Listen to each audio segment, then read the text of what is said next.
ജിമ്മിൽ പോയി അമിതമായി കഠിനാധ്വാനം ചെയ്ത് ബോഡി ബിൽഡ് ചെയ്യുന്നവർക്കും ഹാർട്ട് അറ്റാക്ക് വരുന്നതായി ഇപ്പോൾ റിപ്പോർട്ടുകളുണ്ട്. അപ്പോൾ സാറിന് അതിനുള്ള അഭിപ്രായം എന്താണ്?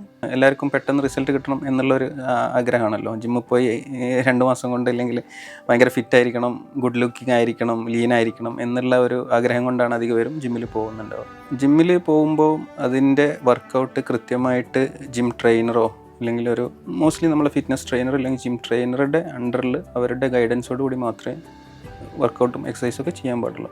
എന്നുവെച്ചാൽ അതിനൊരു ഇനീഷ്യൽ നമ്മളൊരു വാമപ്പ് ഫേസ് ഉണ്ട്, പിന്നെ നമ്മുടെ യൂഷ്വൽ എക്സസൈസ് ഉണ്ട്, അത് കഴിഞ്ഞിട്ടൊരു കൂൾ ഡൗൺ ഫേസ് ഉണ്ട്.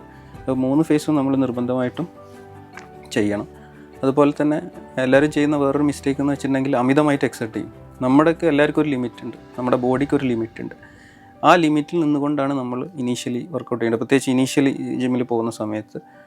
അപ്പോൾ നമ്മൾ ആ ഒരു ലിമിറ്റ് മനസ്സിലാക്കിയിട്ട് ഗ്രാജുവലി, അതായത് സ്റ്റെപ്പ് ബൈ സ്റ്റെപ്പായിട്ട് ഇൻക്രീസ് ചെയ്യുക നമ്മുടെ എഫേർട്സും. അല്ലെങ്കിൽ വെയ്റ്റ് ലിഫ്റ്റിങ്ങും വെയ്റ്റ്സ് കൂടുതലായിട്ട് യൂസ് ചെയ്യുന്ന ആളുകളാണെങ്കിൽ അതാണ് ഒരു കാര്യം ശ്രദ്ധിക്കാനുള്ളത്. പിന്നീട് പറയാനുള്ളത് നമ്മുടെ ഹെൽത്ത് സപ്ലിമെൻറ്റ്സ് ആണ്. കുറേ പേര് അനബോളിക് സ്റ്റിറോയിഡ്സും മറ്റ് സപ്ലിമെൻറ്റ്സൊക്കെ എടുക്കാറുണ്ട്. ഇതിൽ പറയാനുള്ളത് അനബോളിക് സ്റ്റിറോയിഡ്സൊക്കെ എന്തായാലും ഒഴിവാക്കേണ്ട സംഗതികളാണ്. കാരണം അതൊക്കെ ഹാർട്ടിൻ്റെ മസിൽസിന് ഒരുപാട് ദോഷങ്ങൾ വരുത്തുന്ന സംഗതികളാണ്. പിന്നെ നന്നായിട്ട് ഹൈഡ്രേറ്റഡ് ആയിരിക്കണം.